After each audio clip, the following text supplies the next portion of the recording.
Buenos días con todos. Muchas gracias por conectarse a la reunión mensual de Independiente SAF el día de hoy. Vamos a dar inicio a la presentación que va a ser hecha por Luciana Bonifaz, nuestra Head de Inversiones y Research.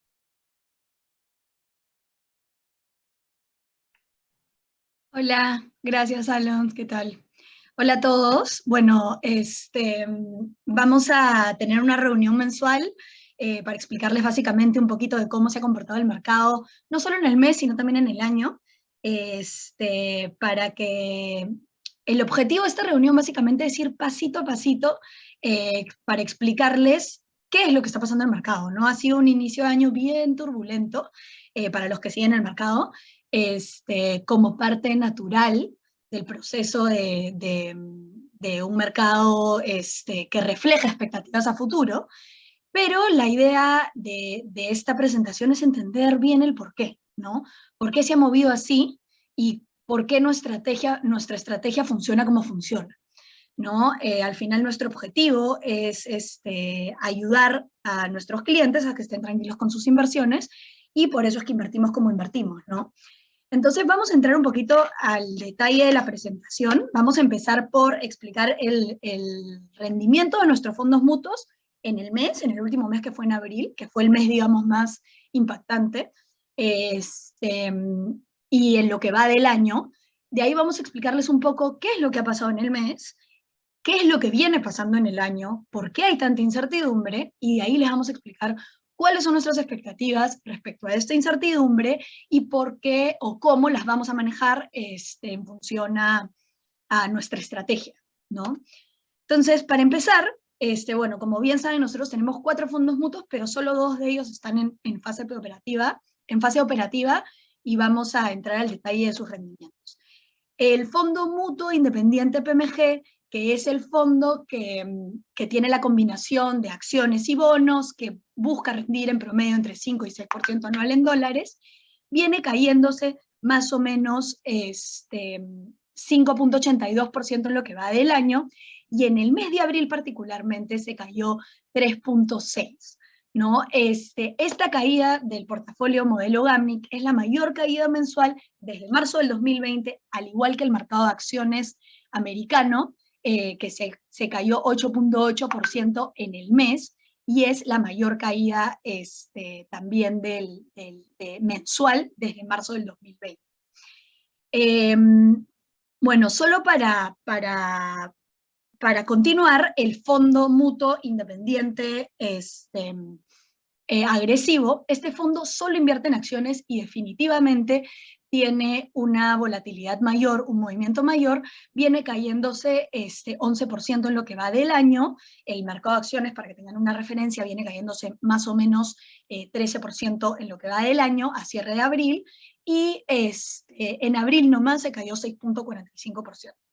Como pueden ver, este portafolio se mueve mucho más, evidentemente porque tiene solo acciones y las acciones tienen más riesgo, pero igual sigue acumulando, digamos, una ganancia de 11.2% anualmente a lo largo de la historia, ¿no? Ahora, ¿cómo es que estos fondos se han comportado respecto al mercado de acciones tradicional, que es el S&P 500, y lo que el mundo conoce como el mercado de acciones, como referencia al mercado de acciones en el mundo?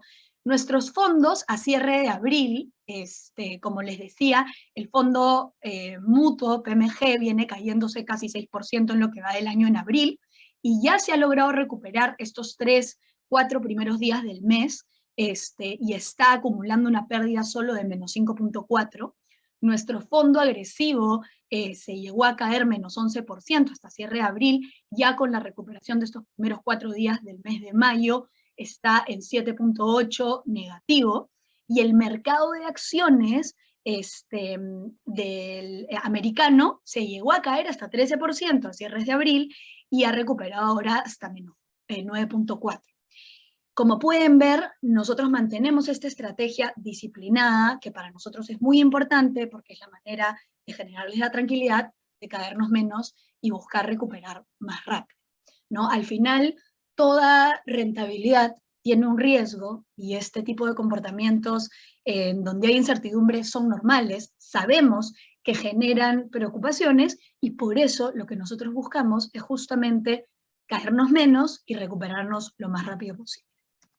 Para entrar un poquito al detalle de qué fue lo que pasó en el mes, en el mes de abril las acciones llegan a caer, a tener su peor inicio del año desde 1942, para que calculen el nivel de incertidumbre en general que hay en el mundo. También los bonos llegan a sufrir una de sus mayores caídas históricas por la gran subida en las tasas de interés. Básicamente, ¿cuáles son los factores que más influenciaron en el rendimiento de abril?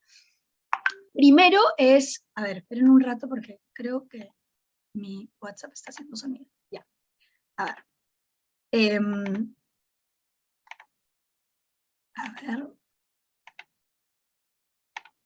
Ya, los tres principales factores más importantes es primero que salió la data de inflación de marzo en 8.6%.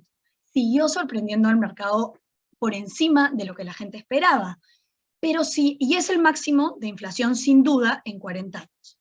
Pero si entramos a ver el detalle de ese dato de inflación y sacamos todos los factores externos, digamos, que no tienen tanto que ver con la economía, como el precio de la energía o el precio de los alimentos, este dato sí estuvo por debajo de lo que esperaba el mercado, lo cual va más de la mano con lo que esperábamos que hacia abril más o menos se empiece a disipar un poco o a estabilizar el tema de la inflación, ¿no? Además, a inicios de mes de abril, lo que se esperaba en el mercado es que para la reunión de ayer de la Reserva Federal, del Banco Central de Estados Unidos, la tasa de interés se suba solo 0.25%, 25 puntos básicos.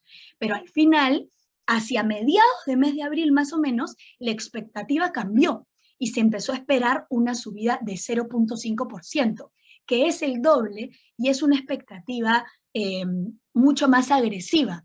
Y esto genera bastante incertidumbre en el mercado. Eso empujó bastante fuerte las tasas de interés y hizo que las acciones lleguen a caer hasta 13.8%, su punto más bajo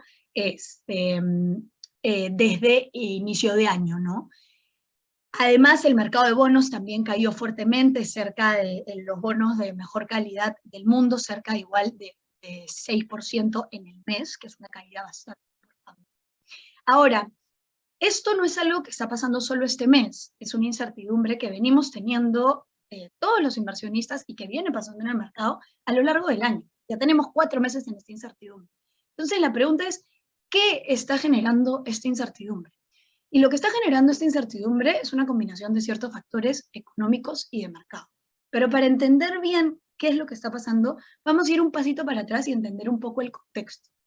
Luego de la crisis de marzo del 2020, la crisis de la pandemia, en la que hubieron muchos cierres en las economías, cierres en puertos, cierres en fábricas, y la mayoría de bancos centrales en el mundo ayudó, estimuló, metió plata a las economías, bajó los costos del dinero, las tasas de interés para estimular el crecimiento, la demanda en el mundo se recuperó mucho más rápido de lo que la economía estaba preparada, de lo que la gente estaba preparada y de lo que los puertos y las capacidades estaban listas.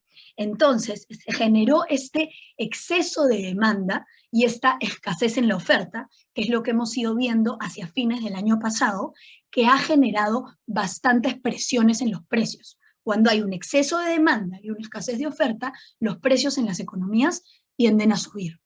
Si a esto le sumamos que además hacia fines de febrero más o menos se desata esta guerra entre Rusia y Ucrania, y Rusia es el principal productor de petróleo en el mundo y el segundo país que tiene más reservas de petróleo del mundo, esto empujó aún más el problema inflacionario y generó aún más presiones inflacionarias porque el precio del petróleo llegó a subir hasta 60%, llegó hasta máximos de $136, precios a los que no había llegado desde antes del 2015, ¿no? Entonces, esta presión inflacionaria global, ¿qué es lo que hace? Que los bancos centrales se vean obligados a empezar a encarecer el dinero, a subir las tasas de interés para restringir la demanda, para restringir el consumo, para restringir la inversión y que no se dé un exceso de demanda, escasez de oferta y los precios sigan subiendo. Porque los precios, la subida de precios en exceso no es buena para ninguna economía. Entonces, lo que está generando tanta incertidumbre en el mercado en estos 4 meses es la capacidad que vaya a tener el Banco Central de Estados Unidos sobre todo, pero en realidad los bancos centrales del mundo, de poder controlar la inflación, es decir, encarecer este dinero, pero sin generar una recesión económica, sin frenar el crecimiento económico. Porque claro, al encarecer el dinero, al restringir la demanda, al restringir el consumo, al restringir la inversión, lo que se está haciendo es frenar el crecimiento, porque esa es la forma de controlar la inflación. Pero la duda que tiene todo el mundo es ¿a qué velocidad realmente va a ir la Reserva Federal? ¿Con qué magnitud lo va a hacer? ¿Y qué impacto va a tener esto en la economía? ¿Va a poder lograr frenar la inflación, controlar la inflación, pero a la vez no frenar el crecimiento económico? Esto es lo que está generando un montón de incertidumbre, porque las inversionistas no tenemos tanto información como para saber exactamente si esto es lo que va a pasar o no. Esto que ha generado básicamente, como pueden ver a la derecha, es que las tasas de interés de mercado se adelanten a esta fuerte subida de tasas que la gente espera que suceda por parte de la Reserva Federal y han subido muchísimo en lo que va del año. Esta fuerte subida de tasas de interés en el año impacta tanto a los bonos de manera directa como a las acciones por la incertidumbre que existe. Y eso es lo que hace tan particular este año, que al final ambos activos, acciones y bonos, que usualmente pueden comportarse diferente, se están comportando igual y de manera negativa, ¿no? Entonces, ahora la pregunta es, ¿cómo reacciona el mercado ante esta incertidumbre? ¿Cómo se comporta? Usualmente, cuando hay incertidumbre en la mayoría de inversionistas, el mercado empieza a moverse mucho más en el corto plazo y se empieza a generar este famoso término de volatilidad, los movimientos de corto plazo más amplios, que son parte natural de los ciclos de mercado, porque al final, como les explicaba al comienzo, los precios de mercado son solo un reflejo de las expectativas a futuro de muchísimas personas. Entonces, al final, estas expectativas se mueven mucho por factores emocionales, sobre todo en el corto plazo. Mientras más incertidumbre haya, mientras menos claridad haya, estos movimientos probablemente van a ser mayores. Y mientras más dure la incertidumbre, como por ejemplo en este tiempo que ha durado 4 meses, ¿no? Más volatilidad se puede generar. Ahora, ¿qué es lo que nos dice la estadística sobre este tipo de movimientos de mercado, sobre esta volatilidad? Lo que nos dice es que estas correcciones, estas caídas de mercado, se dan en promedio cada cierto tiempo y tienden a recuperarse en promedio cada cierto tiempo. Las correcciones de hasta 10% se dan en promedio cada 24 meses y se recuperan más o menos en 8 meses en promedio. Las correcciones de hasta 20% se dan en promedio cada 7 años y se recuperan en 5 meses. Se recuperan más rápido justamente porque como es una caída aún mayor, los inversionistas institucionales tienden a entrar con mucha más fuerza y eso genera una recuperación más rápida. Y bueno, las crisis, que ya vienen a ser las caídas de más de 20%, se dan más o menos cada 10 años, que es justamente la que pasó en marzo del 2020. Pero como pueden ver en el cuadro de la derecha, son comportamientos naturales que pasan en un mercado de acciones que al final, en el corto plazo, se mueve más por emociones. Ahora la pregunta es, ante esta incertidumbre, ante estas caídas, ante esta volatilidad, ¿cómo se comportan los activos que tenemos en nuestros fondos? Los bonos que tenemos en los fondos independientes se caen solo 5% en el año a cierre de abril, a diferencia de bonos, por ejemplo, como los de emergentes. En lo que va del año, se vienen cayendo casi 16%, ¿no? Y estos bonos inclusive son bonos de gobierno. Si nosotros nos vamos hacia los bonos corporativos, la caída puede haber sido aún mayor. Y el factor de liquidez, por ejemplo, es un factor también súper importante. Los bonos que manejamos en Independiente son bonos que el día de mañana, si quisiéramos, podríamos venderlos completitos en menos de 2 minutos, a diferencia de los bonos de países emergentes o los bonos de países latinoamericanos, en el que tú volteas y tratas de venderlo y a veces no puedes porque no hay compradores, ¿no? Por el lado de las acciones que manejamos en los fondos de Independiente, las acciones que tenemos en los fondos independientes se han caído más o menos 9.9% en lo que va del año. Las acciones de países como los emergentes, se vienen cayendo 13%, y las de Europa se vienen cayendo casi 20%, ¿no? Entonces, efectivamente, las acciones que manejamos en los fondos independientes se caen menos. Ahora, ¿por qué se da esto? ¿Por qué es que se caen menos? Porque nuestra filosofía de inversión se basa en invertir en los activos de mejor calidad del mundo y 100% diversificados a través de ETFs, ¿no? En el caso de los bonos, particularmente nos enfocamos en los bonos de mejor calidad del mundo, en los bonos con la duración más baja, es decir, que son los que menos afectan a movimientos en las tasas de interés, y a bonos que tienen la capacidad de protegernos en los momentos de alta incertidumbre. Esta parte del portafolio en general o de nuestros fondos en general, los bonos buscan no caerse mucho, generar estabilidad en el rendimiento y nos dan el espacio para poder comprar más acciones cuando es necesario, cuando hay correcciones de mercado como la que acabamos de ver en este año, ¿no? Las acciones, por el otro lado, ¿por qué es que se caen menos? Porque nosotros invertimos en las acciones de las mejores empresas del mundo, que son las de Estados Unidos, diversificado en más de 2.800 empresas, y en Estados Unidos, que es el mercado más líquido, más profundo, con mayor cantidad de participantes y que al final siempre refleja los fundamentos de la economía, el más eficiente del mundo. Y eso nos permite tener acciones que caigan menos en momentos de crisis, pero que además se recuperen más rápido en los momentos de recuperación, vale la redundancia. ¿Por qué hacemos esto en Estados Unidos? Y este gráfico lo muestra perfectamente, porque nosotros buscamos invertir en un mercado que se caiga menos y se recupere más rápido. Porque el factor que más ansiedad le puede generar a un cliente respecto a su dinero es caerse mucho y quedarse mucho tiempo bajo el agua, porque eso hace que la ansiedad incremente.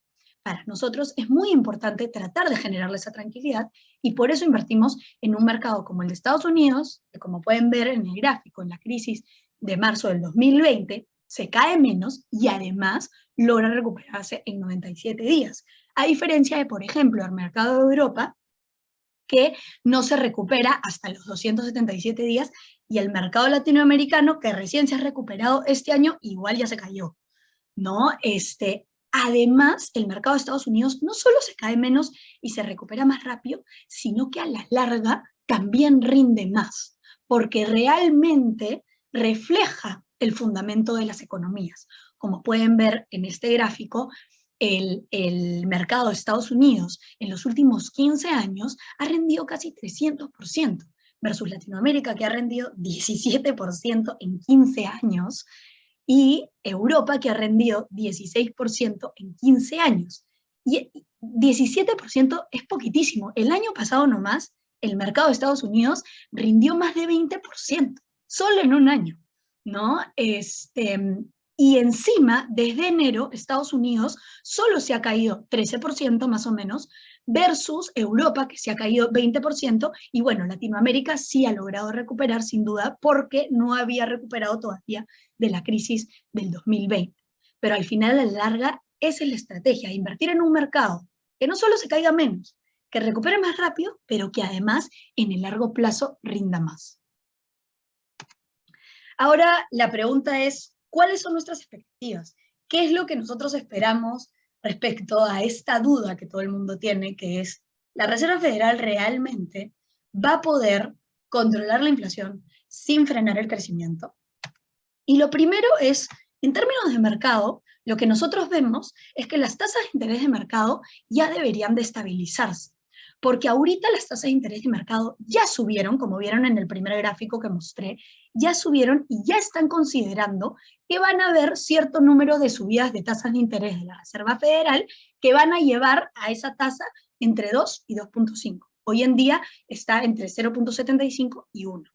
Entonces las tasas de interés del mercado ya más o menos deberían de estabilizarse hacia adelante y por ende el mercado de bonos ya debería haber tocado sus niveles mínimos y también debería recuperarse hacia adelante o estabilizarse, ¿no? Por otro lado, por el lado de acciones, la volatilidad en el mercado podría continuar sin duda, porque todavía existe esta incertidumbre de la que hablamos, pero va a continuar hasta que se empiece a mostrar de manera fundamental, de manera sólida y con datos, que el impacto de esta política monetaria restrictiva de la Reserva Federal no va a generar un freno en la economía, ¿no? Como por ejemplo, y este es un ejemplo recontra reciente, el mensaje de ayer del presidente de la Reserva Federal.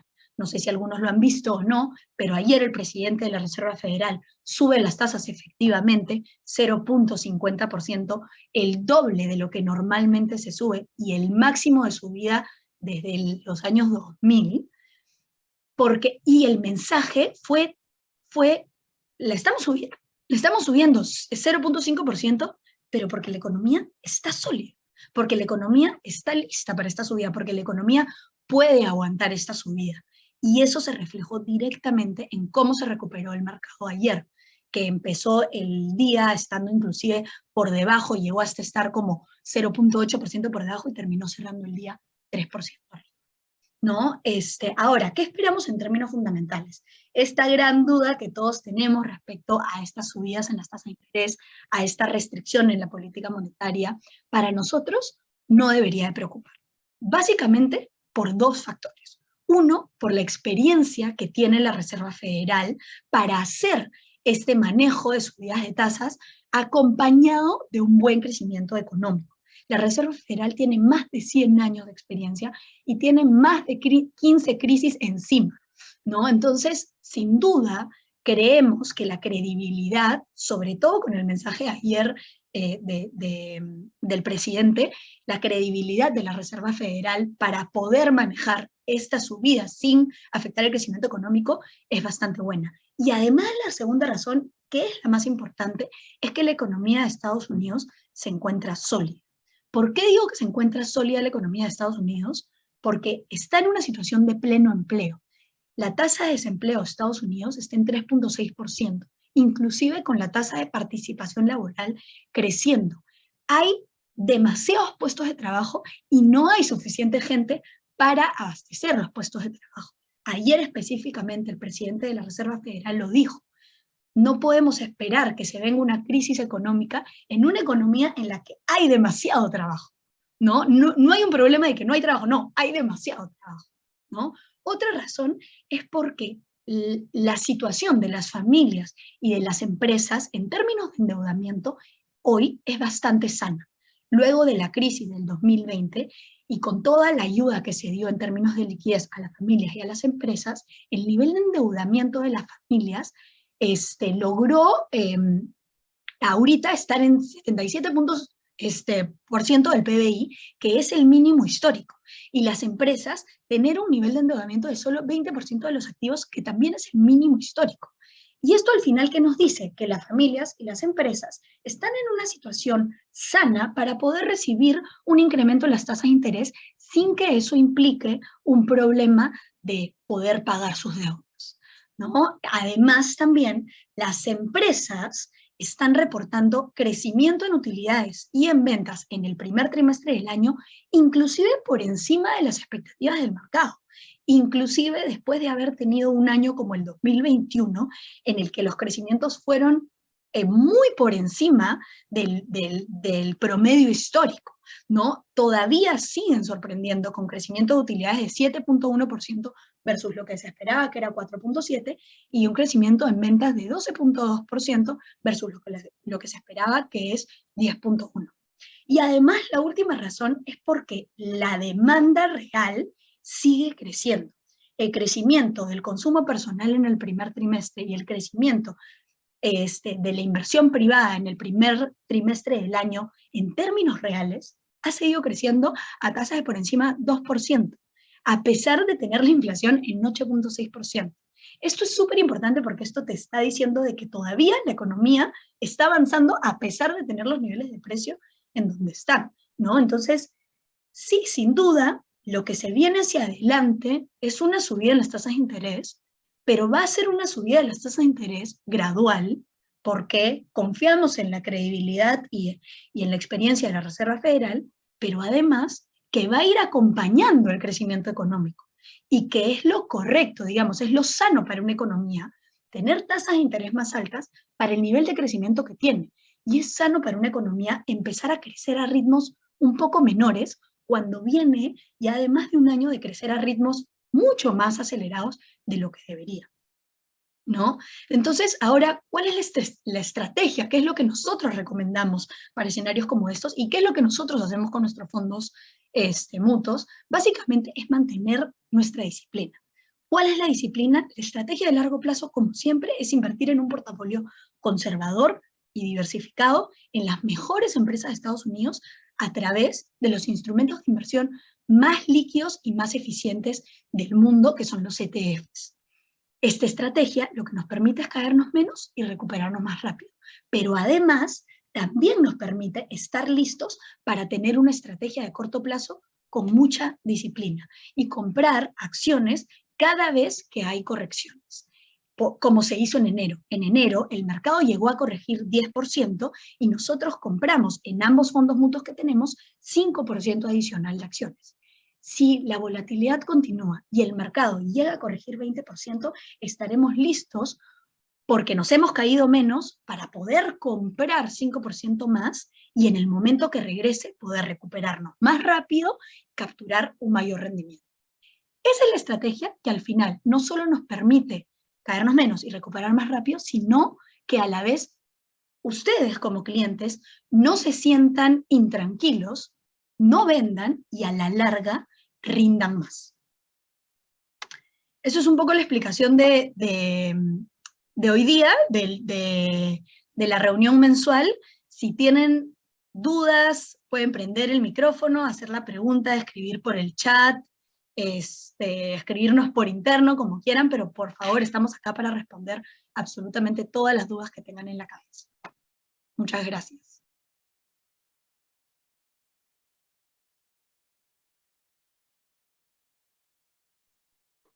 Muchas gracias, Lu. Perfecto. Sí, pueden ahí levantar la mano si es que quieren hacer una pregunta, ponerlo por el chat como comentó Luciana.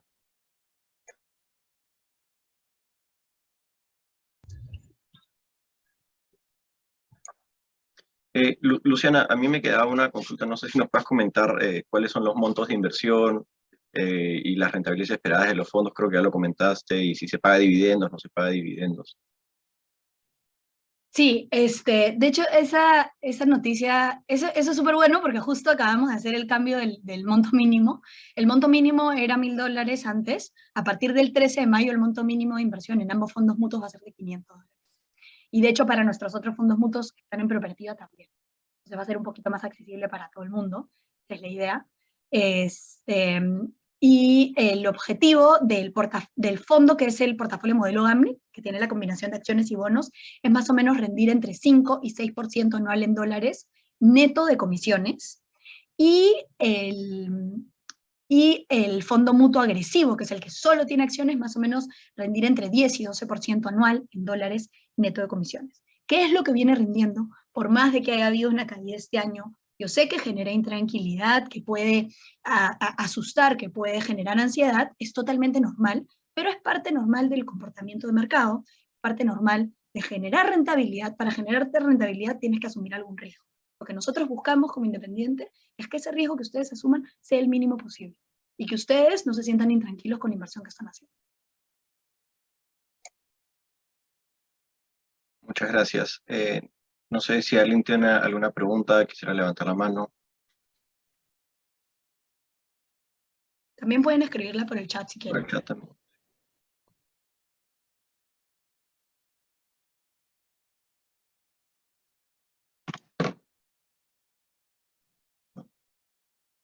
Eh,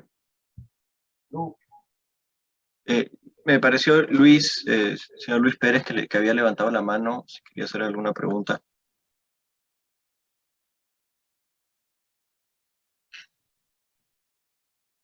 Creo que solo había aplaudido. Buenísimo. Este, Salustio, por favor.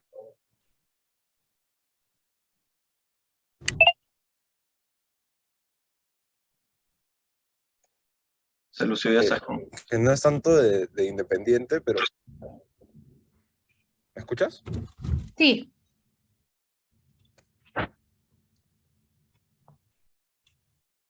Ahora ya no te escuchamos. No sé si me Ahora sí, escuchan. ahora sí. Ok. Era por el caso de Netflix, para los que tienen aparte algún portafolio personal, quería saber si tenían algún comentario sobre Netflix y si había alguna noticia interesante. Sí, de hecho, Salustio, nosotros, esto se los hemos comentado en la reunión pasada, pero me imagino que algunos no estuvieron. Nosotros somos súper activos, o tratamos de ser súper activos en las redes para educar en materia de inversiones, porque creemos que ese es uno de los caminos, mejores caminos para dar tranquilidad a los clientes, que entiendan en materia de inversiones qué es lo que está pasando. Y en línea con eso, y en línea con llegar a la mayor cantidad de gente posible, nosotros hemos desarrollado una plataforma digital que se llama Flip, de la mano con los socios fundadores de Cambista, son nuestros aliados tecnológicos, para que puedan invertir en nuestros fondos mutuos según su perfil de riesgo desde el celular con reconocimiento facial en 2 segundos y puedan monitorear también sus inversiones. Y en línea con eso, estamos acompañándolo mucho con redes sociales y videos educativos. Y de hecho hicimos un video de Netflix cuando salió, que se los podemos compartir terminando la reunión, pero básicamente lo que pasó con Netflix particularmente fue que en el primer trimestre del año, no solo reportó por primera vez en la historia una caída en los suscriptores, sino que además la expectativa era que al segundo trimestre del año pierda aún más suscriptores, ¿no? Eso hizo que Netflix pierda tanto valor que la acción valía lo que no valió desde el 2016, creo. Ahora, en términos fundamentales, y ya te metes a ver un poquito más de detalle, sin duda esto tiene un impacto, o sea, en el mundo digamos, de streaming, hay cada vez más competencia, ¿no? Y ellos tienen algo particular, que hay muchos usuarios, que creo que son como 100 millones de usuarios, ellos estimaban, que es casi el 50% de los usuarios que tienen ahorita, que comparten cuentas y no pagan su cuenta aparte, ¿no? Entonces ellos están haciendo todo este plan en el que no sé si les ha pasado, pero que ahora están chequeando que efectivamente sea una cuenta de household, de la casa, de la familia, no estén usando la cuenta en todos lados del mundo, ¿no? Eso definitivamente va a ayudar un poco a contrarrestar el impacto negativo de la competencia, pero sin duda existe mucha más competencia y si Netflix no le mete más plata a tratar de hacer programas nuevos, diferentes, digamos que sin duda tiene algún tipo de impacto negativo el nivel de competencia que hay, ¿no? Ahora, que el precio debería estar en los niveles del 2016, cuando la empresa no vendía nada, creo que hacía pérdidas, ahí es donde está la magia, ¿no? Probablemente está en un nivel bastante atractivo para entrar, porque igual hoy en día la empresa no solo vende, sino que genera ganancias, ¿no?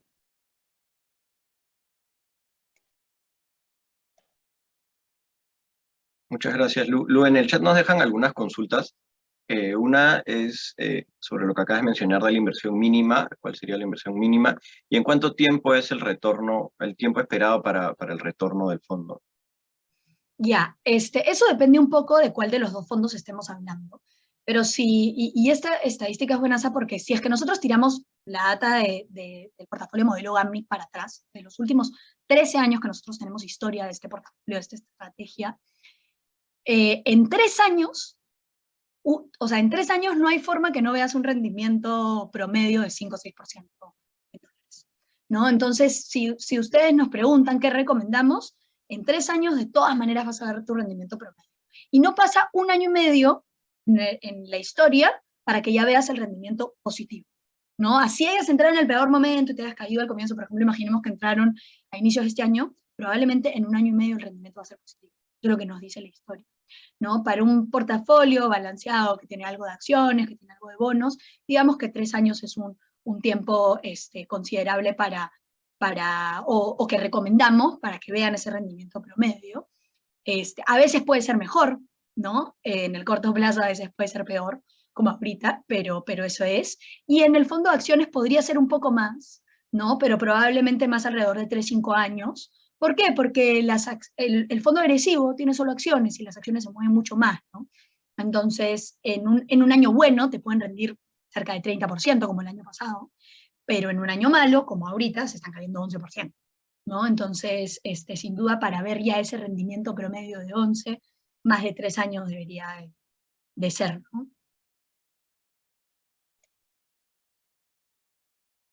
Buenas, gracias, Lu. Pati Chiang, la mano levantada.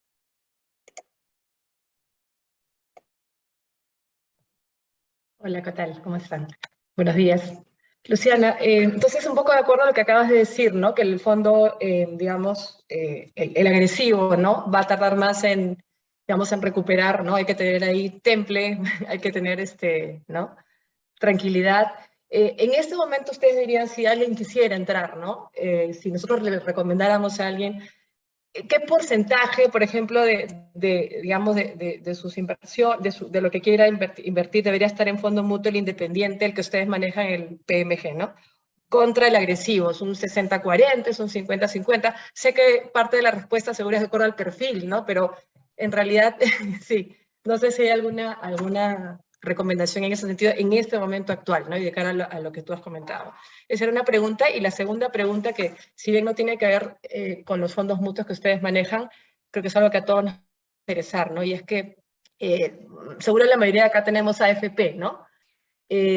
¿Alguna recomendación a ustedes que manejan esto mejor que nosotros sobre en dónde debería estar nuestro fondo? ¿En el fondo 2, en el fondo 3, en el fondo 1? ¿No? Gracias.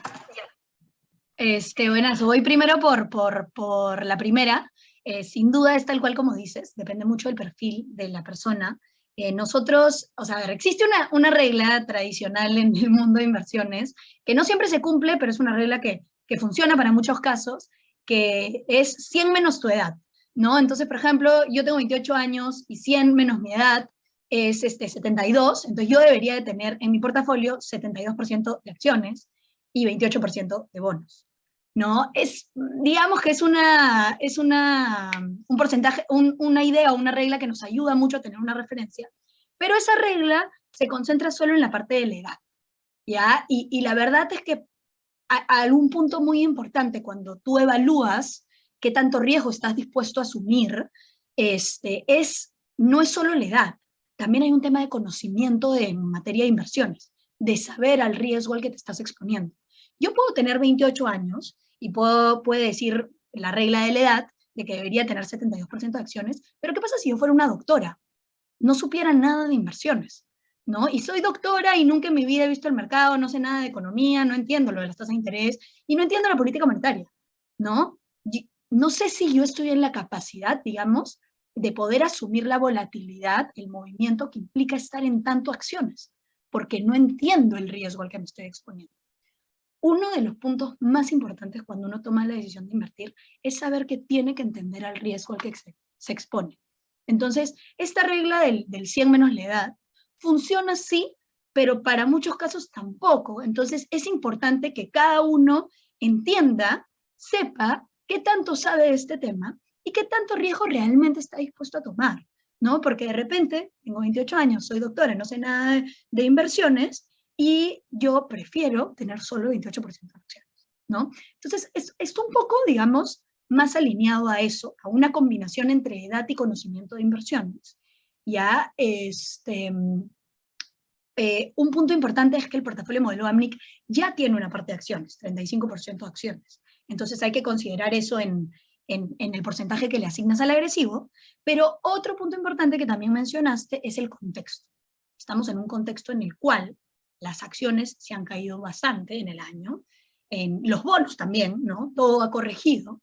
Y estos son los momentos, aunque no lo creas y aunque suene un poco contraintuitivo, en los que es mejor participar, en los que es mejor entrar, en los que menos riesgo hay, porque ya mucha gente se fue, ya la gente se asustó, ya mucha gente se fue, este es el momento en el que menos riesgo hay y más participación puedes tomar. Y por eso, digamos que ese porcentaje que normalmente para mí era un 70-30, de repente hoy día puedo poner 80 en acciones, un poquito más en acciones y menos en bonos para regresar más rápido, ¿no? Que es un poco lo que hacemos nosotros en la estrategia de nuestros fondos. Si te das cuenta, nosotros tenemos esa estrategia de corto plazo con mucha disciplina que cumplimos, que compramos acciones cada vez que el mercado corrige ciertos puntos, ¿no? ¿Por qué lo hacemos? Justamente por eso, porque en ese momento en el que cae 10%, ya hay mucho riesgo que está fuera y ya el riesgo es menor. Y si yo compraba acciones en 100, ¿por qué no las compraría en 90? ¿No? Entonces, es básicamente un poco eso. Si normalmente es un 70-30, de repente hoy en día podría tomar un poco más de riesgo porque tengo la capacidad de tomar un poco más de riesgo, porque el riesgo en el mercado en sí es mejor porque está todo más barato, ¿no? Y respecto a la segunda pregunta, que era, el tema de las AFPs, yo creo que, bueno, igual depende mucho del perfil de riesgo, pero el tema con las AFPs localmente es que tienen ciertas restricciones en las que tienen que tener 50% de los activos invertidos acá, de todas maneras, ¿no? Entonces, este tema del que nosotros hemos hablado, por ejemplo, toda esta presentación, las acciones se mueven más, pero se caen menos y se recuperan más rápido, no necesariamente funciona en mercados como el nuestro. Ya no necesariamente funciona así, porque no hay tantos participantes, porque el día de mañana yo a veces quiero comprar una acción y no encuentro quien me la venda, porque yo volteo y quiero venderla y no encuentro quien me la compre, ¿no? Esa falta de liquidez, esa falta de profundidad es lo que hace que no necesariamente los precios reflejen esos fundamentos y el mercado de acciones se comporte de esa manera como lo hemos visto ahora en la presentación, ¿no? Entonces, sí, el hecho de, por ejemplo, estar en el fondo 3, que es el que tiene más acciones, yo soy joven, entonces digo, ya, me voy al fondo 3, no necesariamente se va a cumplir en el largo plazo porque nuestro mercado todavía es un mercado bastante ineficiente y no necesariamente refleja los fundamentos. Entonces, en realidad, en mi opinión, en general, digamos que el fondo 2 es lo más balanceado y lo más equivalente que iría con lo que estás buscando en el largo plazo. Pero no sé si de repente ahí Gonza quiere dar un poquito más de detalle respecto a eso, tiene mucho más experiencia en el tema. Hola, Pati. Mira, cuando estamos pensando a veces cuánto dinero, digamos, asignar a cada estrategia, a veces es importante que lo pongamos en términos de números, ¿no? Por ejemplo, si yo tengo 10 soles y quiero meter todo acciones, y sabemos que el mercado de acciones puede en un determinado momento, imagínate una crisis como la del 2008, que fue tremenda, esos 10 soles se conviertan en 5 soles. Yo soy capaz de soportar eso en términos de mi plata, ¿no? Ese número, a veces cuando lo vemos numéricamente dices, no, yo no estoy dispuesto, ¿no? Imagínate, tengo $100,000, no quiero perder 50,000. Estoy dispuesto, por ejemplo, a poner 15,000 y de repente si se cae $7,000, esos $7,000 sí soy capaz de soportarlo y me quedo porque sé que va a regresar. Pero me siento tranquilo con esa cantidad de dinero asignado a esa estrategia. Lo importante a veces, y las preguntas a responder son muchas veces muy básicas, como ¿dónde estoy? ¿Lo entiendo? ¿Dónde estoy? ¿Me deja dormir tranquilo? Entonces, a partir de esas digamos, preguntas sencillas es que uno puede comenzar a distribuir el dinero. Y en el tema de las AFPs, es lo que dice Luciana. Es básicamente, esto está diseñado para rangos de edades. Mientras más joven eres, normalmente tienes mayor posibilidad de estar más tiempo en el fondo y estadísticamente es comprobado que las acciones en el largo plazo le van a ganar a los bonos, entonces es mejor estar en un fondo de acciones, independientemente del caso de Perú o no. digamos, por concepto, ¿no? Pero conforme nos vamos haciendo más grandes, ya queremos cuidar más cierta parte de ese dinero y lo vamos pasando a estrategias que sean más conservadoras, como por ejemplo el Fondo 2. Y por eso que en el tiempo incluso las AFPs han ido generando incluso hasta el Fondo 0 para justamente reducir esa volatilidad y no generarle ansiedad a las personas, digamos, que ya por edad no quieren estar expuestas a esa volatilidad. Ahora, siempre existe en el mercado gente mayor que tiene mucha experiencia en el mercado de capitales e invirtiendo acciones, y eso no quita que puedan participar del mercado de acciones, pero porque lo conocen, porque saben dónde están y están acostumbrados a soportar esa volatilidad.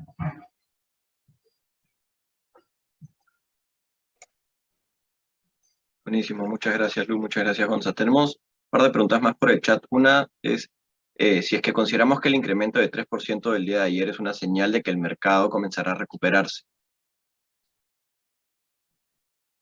Sin duda, o sea, a ver, justo en línea con lo que decíamos al final de la presentación, la incertidumbre puede continuar, sí, y eso es algo que no vamos a saber y eso es algo que es importante entender, que al final nadie sabe lo que puede pasar, pero mientras más se muestre un mensaje como el de ayer de la Reserva Federal, en el que muestre datos sólidos, consistencia en el mensaje y que diga, subo tasas, pero la economía está sólida, mientras más pase eso y más se demuestre que efectivamente la Reserva Federal va a poder controlar la inflación sin frenar el crecimiento económico, mientras más hayan datos que muestren eso, más va a haber este regreso fuerte, ¿no? Entonces, lo de ayer es una señal de que, de realmente de alivio, porque los inversionistas empiezan a recibir información que no tenían, ¿no? Los inversionistas no tenemos la misma cantidad de información que tienen los bancos centrales.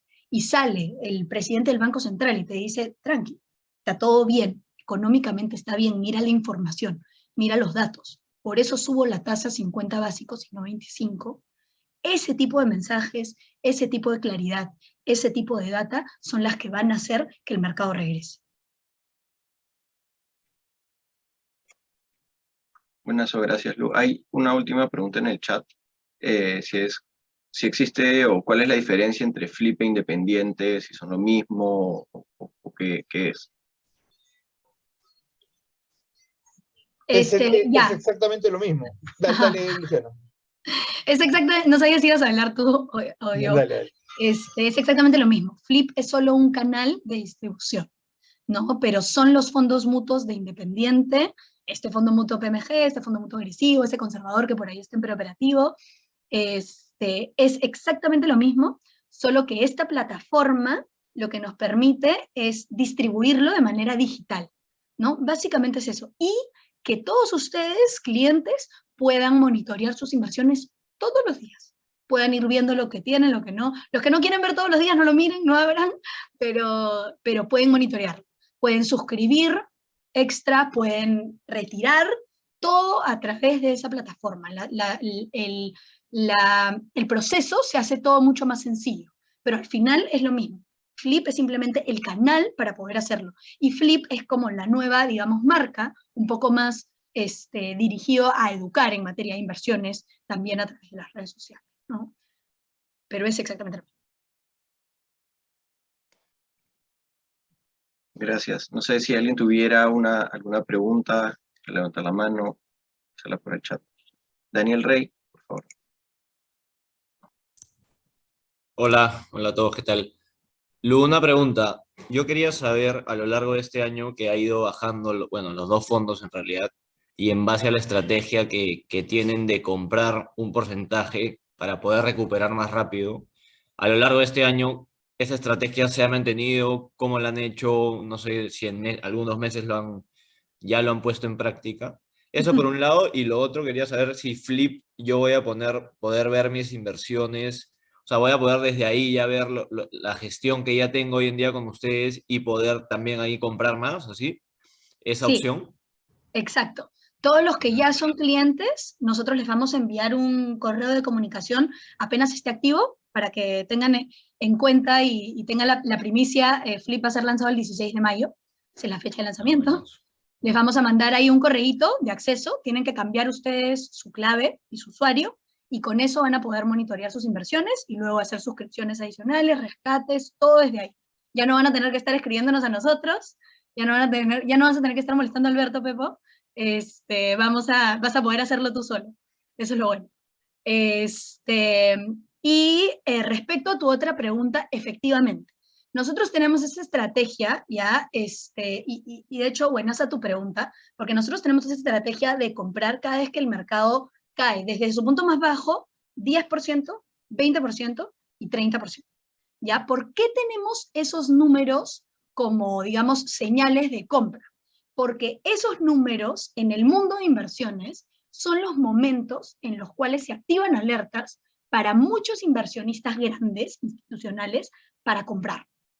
¿Ya? Es algo totalmente, digamos, tradicional. En el mundo de inversiones, el mercado se cae 10%, ya es considerada una corrección de mercado, automáticamente muchos fondos de inversión voltean y ¡pum!, compran, ¿no? De ahí, lo mismo con 20%, ¡pum!, compran. Estos puntos técnicos, que se les conoce como técnicos, y esta señal de alerta que hace que todos los inversionistas volteen y compran, genera un flujo de entrada importante que hace que el regreso sea rápido. Entonces, por eso nosotros usamos esos puntos para comprar. El mercado llegó acá a corregir 10% hacia fines de enero, y ahí fue donde nosotros hicimos nuestra primera compra, y compramos 5% más de acciones, tanto en el portafolio modelo Gambic, como en el fondo PMG, como en el fondo agresivo. En ambos casos hicimos lo mismo. Ahorita todavía no ha llegado al menos 20%, ha llegado solo a menos 13, menos 14 un día, menos 13.8. Ya nosotros, si llega a menos 20, estamos listos para comprar 5% más, fondo PMG y en el fondo agresivo. Y esto es lo que nos permite a la larga, ahora, comprar, lo que hacemos es comprar un mercado eficiente, líquido, profundo, que regresa, ¿no? No compramos cualquier cosa, porque si compráramos, pues, no sé, Volcan o Credit Corp, podríamos seguir abajo del agua, ¿no? Credit Corp es una súper buena referencia, pues, porque antes de pandemia Credit Corp valía $250, hoy, después de todo lo que ha pasado y después de que la economía peruana en realidad económicamente estamos bastante bien, sigue valiendo 140 y tantos, o 142 creo por ahí, ¿no? Entonces, al final es importante también, parte de mantener la disciplina en la estrategia es comprar algo que regresa de verdad, es lo que nosotros hacemos, que es Estados Unidos, ¿no? Y eso es básicamente lo que hacemos. Ahorita solo hemos hecho una, pero estamos listos en caso venga la siguiente. Creemos que va a haber mucha incertidumbre, no hay una claridad de si se vaya a ir a menos 20, con todo este mensaje mucho más directo, digamos, conciso y claro del Banco Central de ayer, creo que queda más en evidencia lo que nosotros les decimos al final de la reunión, ¿no? Queda mucho más en evidencia que al final sí se va a poder hacer este soft landing, que es lo que dicen en el mercado, que es esta subida de las tasas de interés para controlar la inflación sin frenar el crecimiento económico.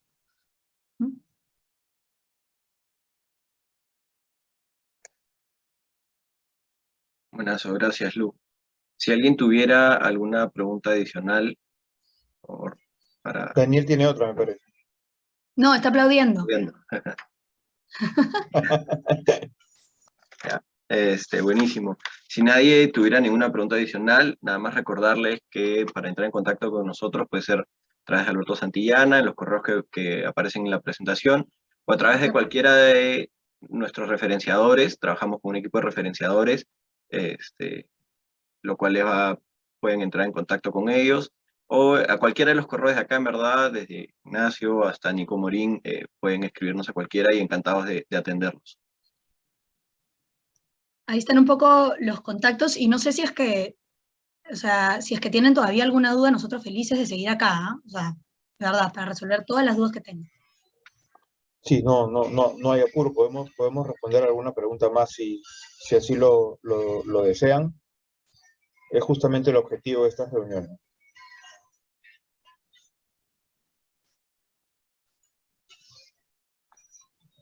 Creo que hemos sido absolutamente claros. Me parece que sí, hemos resuelto bastante bien las dudas. Y creo que con eso podemos ir terminando la reunión. Muchas gracias a todos por conectarse, por participar. Siempre es un agrado tenerlos aquí. Esperamos verlos el próximo mes, o si quisieran conversar con nosotros, no duden en escribirnos. Muchas gracias. Gracias, y estamos a disposición. Chao. Chao, gracias.